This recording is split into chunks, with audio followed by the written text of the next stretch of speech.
बलिदान दिवस अमर रहे। वीर नारायण सिंह बलिदान दिवस अमर रहे।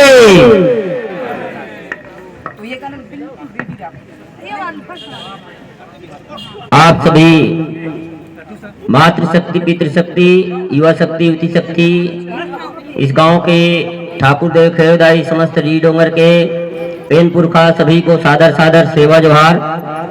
और हमारे इस मंच में विराजमान हमारे गुड़वाना गणतंत्र पार्टी के राष्ट्रीय पदाधिकारी, प्रदेश पदाधिकारी, जिला पदाधिकारी, ब्लॉक पदाधिकारी, सर्किल पदाधिकारी, सभी पदाधिकारियों के चरणों में सादर सादर सेवा जोहार।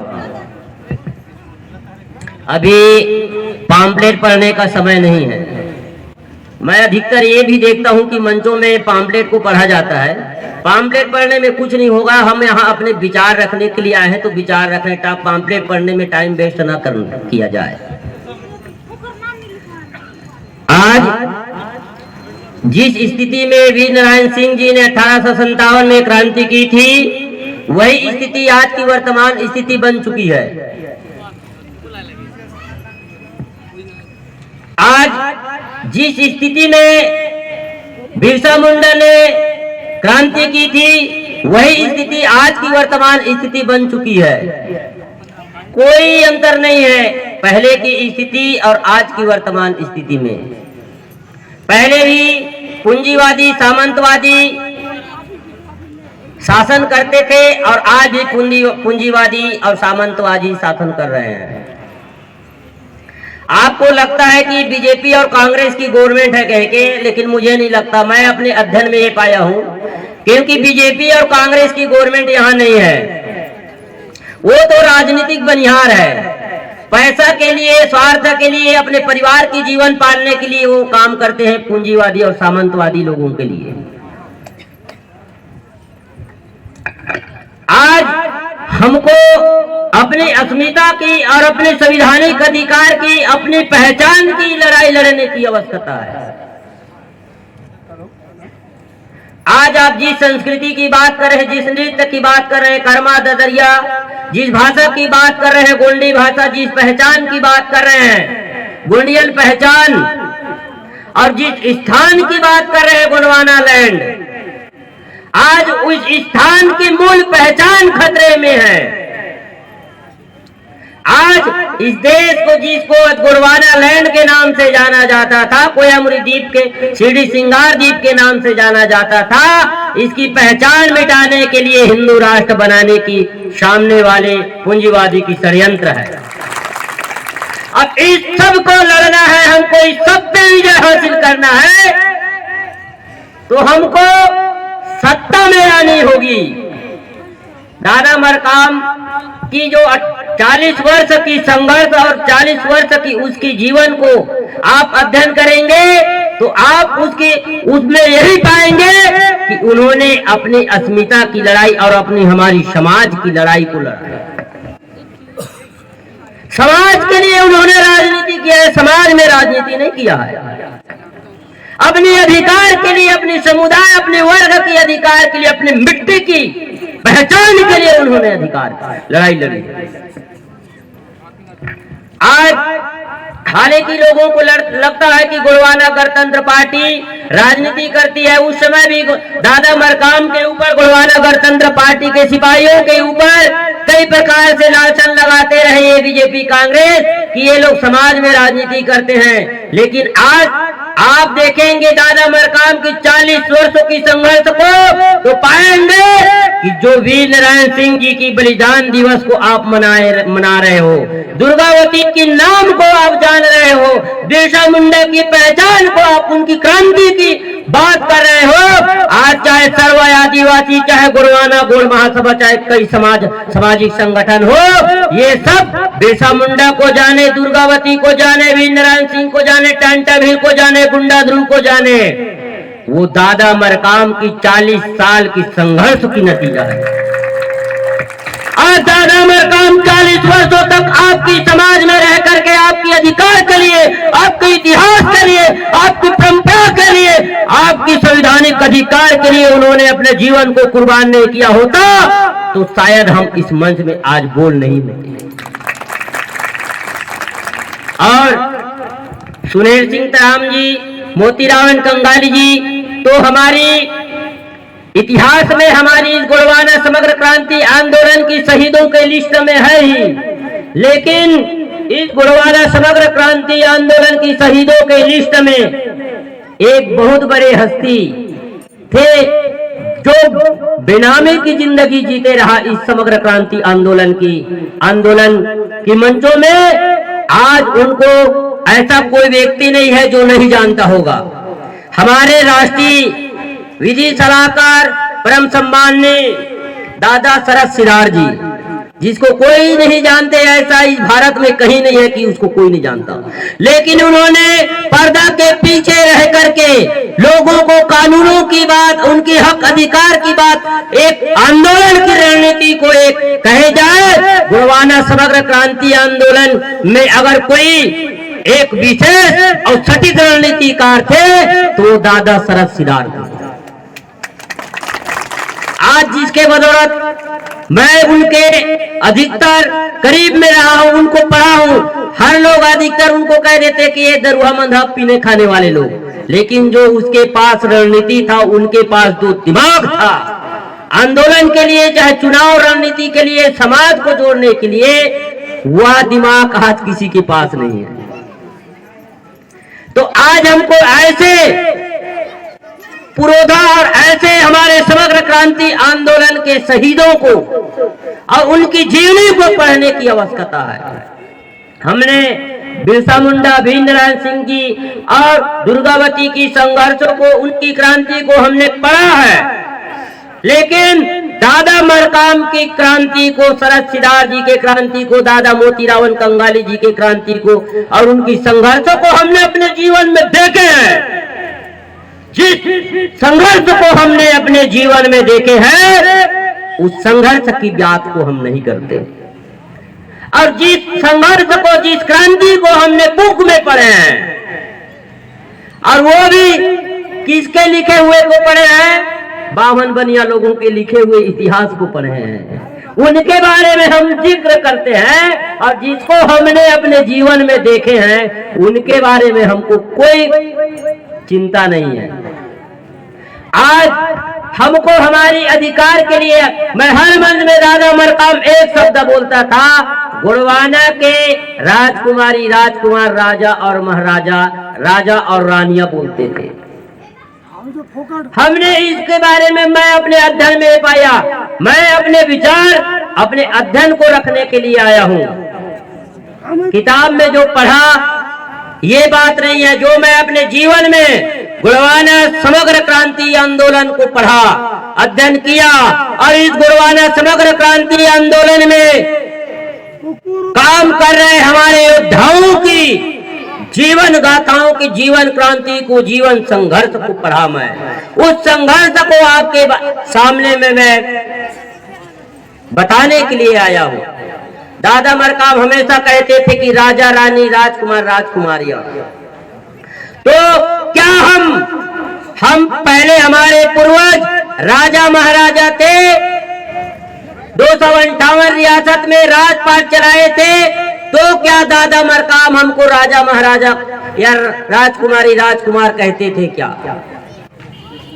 दादा मरकाम पहला सवाल ये कि हमको राजकुमार, राजकुमारियां, राजा और रानियां क्यों कहते थे? अभी तो वर्तमान में हमारे पूर्वज राजा महाराजा भूतकाल में थे, लेकिन वर्तमान में तो अभी हम कुछ नहीं है। वर्तमान स्थिति में देखे तो क्या है, कौन बताएंगे हमारी पहचान क्या है इस भारत की संविधान में? कोई बताएंगे? हमारी भारतीय संविधान में हमारी मूल पहचान क्या है? किसी को पता नहीं, हम आम नागरिक हैं, ऐसे बोल देंगे। भारतीय संविधान में हमारी मूल पहचान यह प्रजातंत्र है, लोकतंत्र है, जनता की राज है, और हम जनता है, इसलिए हम यहाँ की राजा है, यहाँ की मालिक है। चाहे सांसद हो, मंत्री हो, कलेक्टर हो, एसडीएम हो, तहसीलदार हो, एसपी हो, टीआई हो, कोई भी हो, सब इस भारत देश की सेवक है, भारत देश की नौकर है। और इस देश के मालिक कौन है बताओ? प्रधानमंत्री इस देश की मालिक है क्या? राष्ट्रपति इस देश की मालिक है क्या? मुख्यमंत्री इस देश की मालिक है क्या? वो इस देश की राजा है क्या? कौन है इस देश की राजा? इस देश की राजा यहाँ की जनता है। इसलिए दादा मरकाम आपको बार बार कहता था कि इस देश की जनता ही इस देश की मालिक है, इस देश की राजा है।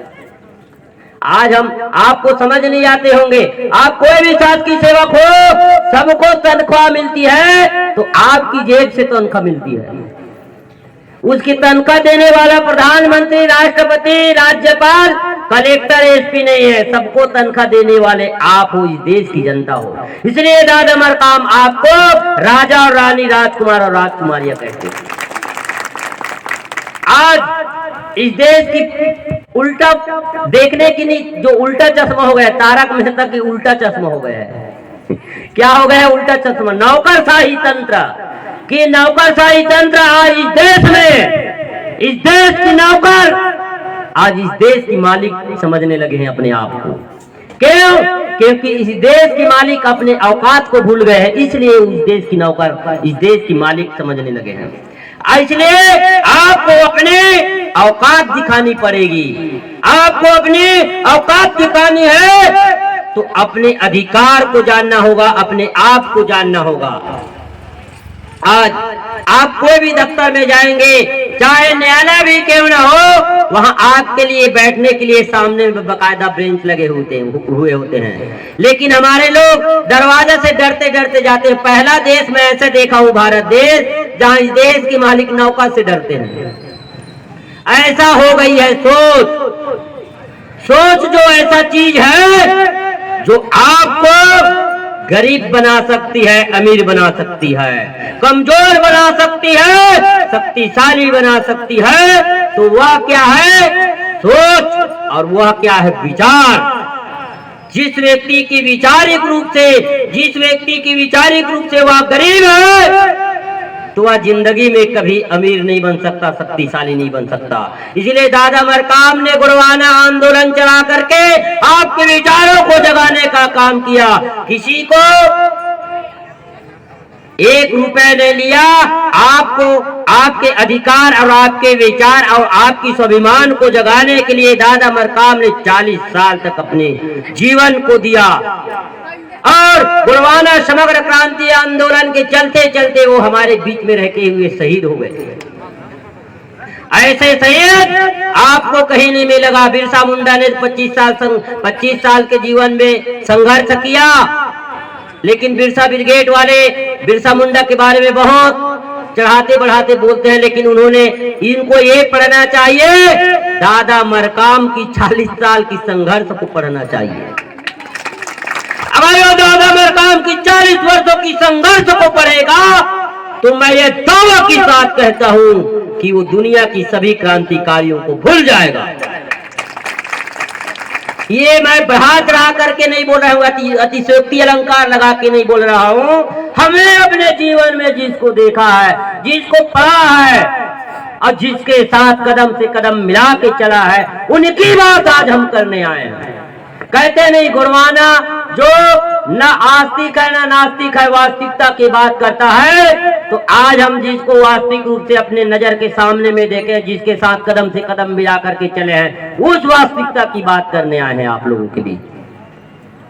आज हमारी भाषा की बात करते हैं, अभी धर्म की बात कर रहे थे, धर्म परिषद लगा करके कई प्रकार की तोड़ लगाने की बात होती है, क्योंकि हमारी लोगों को ये नीति से कमजोर किया जाता है। क्योंकि इस देश में जो सामंतवादी नौकरशाही पूंजीपति लोग जानते हैं कि गुरवाना के सामने, गुरवाना के लोगों को के सामने चैलेंज करके लड़ाई नहीं जीती जा सकती। इसलिए उन्होंने एक योजना बनाती है। क्या योजना? डिवाइड इन द रूल, यानी इनको बांट दो। और बांटने का काम आज भी कई सामाजिक संगठन बना के लोग कर रहे हैं। आप देखे नहीं, अभी भानु प्रताप में चुनाव हुआ, सर्व आदिवासी समाज इतना दिन से कहता था कि हम गैर राजनीतिक है, गैर राजनीतिक है, हम सामाजिक संगठन, सामाजिक संगठन।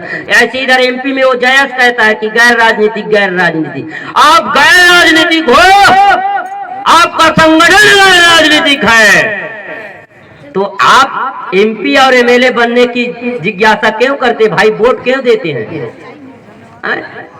कांग्रेस से हाथ मिला के टाई आप करके इधर छत्तीसगढ़ में वोट काटने के लिए, गुड़वाना की काफिला को रोकने के लिए, बांटने के लिए, क्योंकि वो जानती है बीजेपी कांग्रेस और ये सामंतवादी सोच के लोग जानते हैं गुड़वाना को हम सामने से चैलेंज नहीं कर सकते, इसलिए इसको बांट दो। आधा जनसंख्या को सर्वादिवासी के नाम से, जयस के नाम से, गुड़वाना महासभा के नाम से इनकी जनसंख्या को बांट दो, कमजोर हो जाएगी और आप हार जाएंगे। ये नीति है।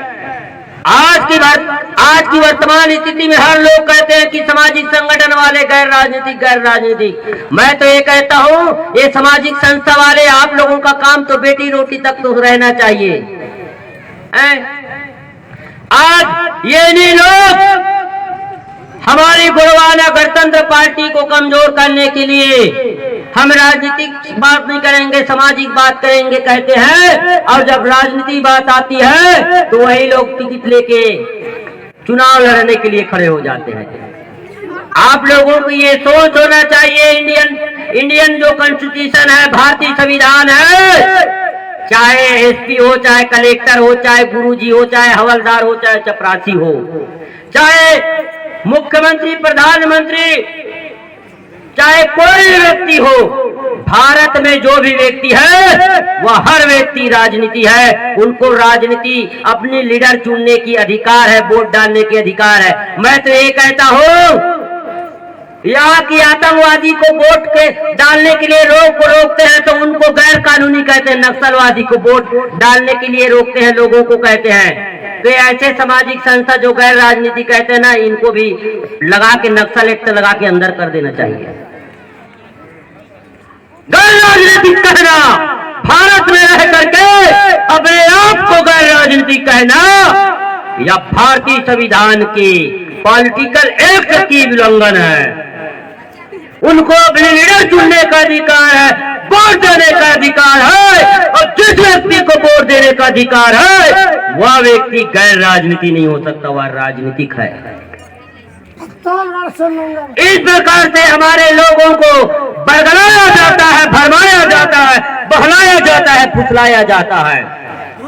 मैं ऐसे सामाजिक संस्था को चलाने वाले लोगों को कहता हूँ, आपको अपनी सामाजिक संस्था चलानी है, अपनी दुकानदारी ठेकेदारी चलानी है, बीजेपी कांग्रेस की दलाली करनी है, तो आप बीजेपी और कांग्रेस के बैनर तले करो।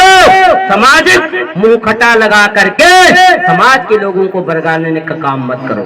और आप लोगों को भी मैं एक चेतावनी देना चाहता हूँ, सचेत करना चाहता हूँ, ऐसे लोगों की बहकावे में न आए। उनको क्या चाहिए? उनको अपनी पब्लिसिटी दिखा के, अपनी क्या चाहिए, कई सामाजिक संस्था के लोग सामाजिक संगठन बना के, भीड़ दिखा के, सामाजिक सम्मेलन लगा के अपनी पब्लिसिटी दिखाते हैं। और पब्लिसिटी दिखाते हैं तो सामने वाले जो एलआईबी होते हैं, जो सत्ता की एलआईबी, प्रशासन की एलआईबी होते हैं, वो जानते हैं कि अभी भी कई एलआईबी के बंधु इधर उधर घूम रहे हैं, वो आवाज कर रहे हैं। मीडिया के एलआईबी हो, चाहे सत्ता की एलआईबी, चाहे विपक्ष के एलआईबी हो, वो आवाज करते हैं कि इस सभा हुआ है या सम्मेलन हुआ है, किसके तत्वाधान में हुआ? फलाने व्यक्ति के तत्वाधान में हुआ है। तो इनके पास 10 लाख या 1 लाख 10,000 20,000 की इनके पास जनसंख्या, इनके समर्थक है। चुनाव आया तो वही बीजेपी और कांग्रेस उसी लोगों के पास जाके संपर्क करेंगे, भैया आपके पास इतने समर्थक है, आप हमको समर्थन दे दो, इतना पैसा ले लो। क्या करते हैं? यही तो करते हैं, दलाली का काम। आज जिस विजन को दादा मरकाम ने लेकर के चला है, पहले ये सामाजिक संगठन कहाँ थे जो बिरसा मुंडा की बड़े बड़े बात करते हैं, जो गुंडा ध्रुव की बड़े बड़े बात करते हैं, जो दुर्गावती की बड़ी बड़ी बात करते हैं, जो वीरनारायण सिंह की बड़ी बड़ी बात करते हैं, कहाँ थे?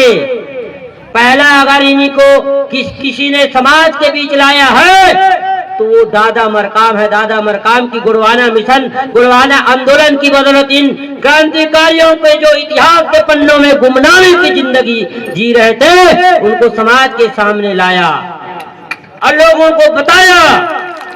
और आज इसी बिरसा मुंडा का नाम, इसी कांटा भील का नाम, इसी दुर्गावती का नाम, वीर नारायण सिंह का नाम, ये राजनीतिक जो दलाल है, सामाजिक जो दलाल है, ये अपने वोट बढ़ाने के लिए, अपने रेट बढ़ाने के लिए इसका नाम का इस्तेमाल कर रहे हैं। कवर्धा जिला में तो ऐसा भी हो गया कि दादा मरकाम के नाम को भी इस्तेमाल करने शुरू कर दिए हैं लोग। तो इस प्रकार से क्रांतिकारियों के नाम को, इनकी क्रांति को, उन क्रांति जिसके विरुद्ध उन्होंने क्रांति किया, आज वीर नारायण सिंह ने सामंतवादी पूंजीपतियों के विरुद्ध में, जमाखोरों के विरुद्ध में क्रांति किया। उन्होंने जीवन को कुर्बान दे दिया और आज उसी पूंजीपतियों को और उसी सामंतवादी सोच वाले लोगों को वीर नारायण सिंह जी के बलिदान दिवस के कार्यक्रम में मुख्य अतिथि बना के बुलाना, वीर नारायण सिंह जी की क्रांति के ऊपर एक तमाचा लगाने की वाली बात हो गई। तो इस प्रकार से हमारे लोगों के साथ, हमारे लोगों के आंदोलन के साथ, क्रांति के साथ खिलवाड़ किया जा रहा है। तो इन सब को हमारे लोगों को सोचना है और हमारे इस मंच में और हमारे राष्ट्रीय पदाधिकारी, प्रदेश